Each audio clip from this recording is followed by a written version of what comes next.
ಇನ್ನೊಂದು ಕಡೆ ಒಬ್ಬರು MLA ಒಂದು ಕಾಲೇಜಿನ ಉದ್ಘಾಟನೆ ಸಂದರ್ಭದಲ್ಲಿ ಒಂದು ಆಘಾತಕಾರಿ ಹೇಳಿಕೆ ಕೊಟ್ಟಿರ್ತಕ್ಕಂಥ ವಿಚಾರ ಇದು. ಈ ಪದವಿ ಡಿಗ್ರಿಗಳಿಂದ ಏನು ಯೂಸ್ ಇಲ್ಲ, ಯಾವುದಕ್ಕೂ ಒಂದು ಪಂಕ್ಚರ್ ಅಂಗಡಿ ಇಟ್ಕೊಂಡಿರಿ ಅಂತ. ಹಿಂದೆಲ್ಲ ಪಕೋಡ ಮಾರಿ, ಬಜ್ಜಿ ಮಾರಿ, ಬೋಂಡಾ ಮಾರಿ, ಟೀ ಮಾರಿ ಅಂತೆಲ್ಲ ಕೇಳ್ತಾ ಇದ್ವಿ ನಾವು, ರಾಜಕಾರಣಿಗಳ ಸಲಹೆಗಳು. ಅದರಿಂದ ಉದ್ಧಾರ ಆಗೋದು ಒಂದು ಕಡೆ ಕೇಳ್ತಾ ಇದ್ವಿ ನಾವು. ಇದೀಗ ಇನ್ನೊಂದು ಕಡೆ ನೋಡಿ, ಕೊಲ್ಲಾಪುರದ ವಿಶಾಲಗಡ ಕೋಟೆ ಸಮೀಪದಲ್ಲಿ ಒಂದು ಹಿಂಸಾಚಾರ ಆಗಿಬಿಟ್ಟಿದೆ. ಕೋಟೆ ಜಾಗವನ್ನು ಆಕ್ರಮಿಸಿಕೊಂಡಿದ್ದಾರೆ ಅಂತ ಹೇಳಿ ಸ್ಥಳೀಯರು ಒಂದು ಕಡೆ ದಾಳಿಯನ್ನು ಮಾಡಿದ್ದಾರೆ. ಒಂದು ಕಡೆ ಅದು ಒಂದು ಭಾಗ ಇದೆ ಇಲ್ಲಿ. ಇನ್ನೊಂದು ಕಡೆ ನೋಡಿ, ಎರಡು ಪ್ರಮುಖ ವಿಚಾರಗಳೀಗ. ಇಲ್ಲಿ ಒಂದು ಕಡೆ ಚೆಕ್ ಮಾಡಿಕೊಂಡ್ರೆ ಇಲ್ಲೊಬ್ಬರು ಶಾಸಕರು ಹೇಳಿರೋದು ಇದು ತುಂಬ ಆಘಾತಕಾರಿ. PM ಕಾಲೇಜ್ ಆಫ್ ಎಕ್ಸಲೆನ್ಸ್ ಕಾಲೇಜಿನ ಉದ್ಘಾಟನೆಯಲ್ಲಿಯೇ ಶಾಸಕ ಹೇಳಿಬಿಟ್ಟಿದ್ದಾರೆ ಮಾತನ್ನು, ಏನು ಹೇಳಿ ನೀವೇನಕ್ಕೆ ಓದಿದ್ರು ಏನು ಯೂಸ್ ಇಲ್ಲ, ಡಿಗ್ರಿ ಪದವಿ ಎಲ್ಲ ಏನು ಯೂಸ್ ಇಲ್ಲ, ಯಾವುದಕ್ಕೂ ಇರಲಿ ಅಂತ ಒಂದು ಪಂಕ್ಚರ್ ಅಂಗಡಿ ಇಟ್ಕೊಂಡಿರಿ ಅಂತ. ಈ ಕಾಲೇಜ್ ಪದವಿಗಳಿಂದ ಏನು ಯೂಸ್ ಇಲ್ಲ, ಕನಿಷ್ಠ ಪಕ್ಷ ಜೀವನೋಪಾಯಕ್ಕಾಗಿ ಒಂದು ಪಂಕ್ಚರ್ ಅಂಗಡಿ ಇಟ್ಕೊಳ್ಳೋದು ಒಳ್ಳೆಯದು ಅಂತ ಶಾಸಕರು ಏನೋ ಉದ್ಘಾಟನೆಗೆ ಬನ್ನಿ, ಮಕ್ಕಳು ಸ್ವಲ್ಪ ಹಿತವಚನ ಹೇಳಿ, ಎಜುಕೇಷನ್ ಬಗ್ಗೆ ಅದರ ಮಹತ್ವವನ್ನು ತಿಳಿಸುವಂತಹ ಅಥವಾ ಅವ್ರಿಗೆ ಒಂದಷ್ಟು ಪ್ರೋತ್ಸಾಹ ಕೊಡುವಂಥ ಮಾತು ಹೇಳಿ ಅಂತ ಕರ್ಕೊಂಡು ಬಂದರೆ ಶಾಸಕರನ್ನ, ಈ ಶಾಸಕರು ಹೇಳಿರೋ ಮಾತಿದು.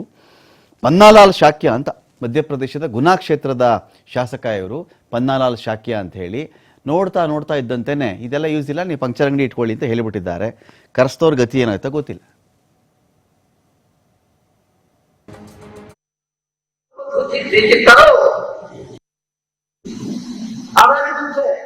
नदी नाले सब पर कब्जा हो गया है, सरकारी जमीन सब पे कब्जा हो गया है, प्रशासन बैठा है, जंगलों सब पे कब्जा हो गया है। इससे ऊपर हो गए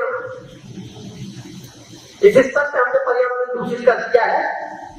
और हम इस महाविद्यालय को जो ये प्रधानमंत्री श्रेष्ठ विद्यालय का शुभारंभ कर रहे हैं, मेरा आप सबसे निवेदन है कि केवल एक और वाक्य पकड़ लेना, केवल एक और वाक्य पकड़ लेना।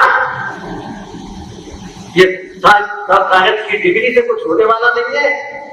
मोटरसाइकिल की पंचर की दुकान खोल लेना, जिससे कम से कम अपनी जीवन यापन चलता रहे।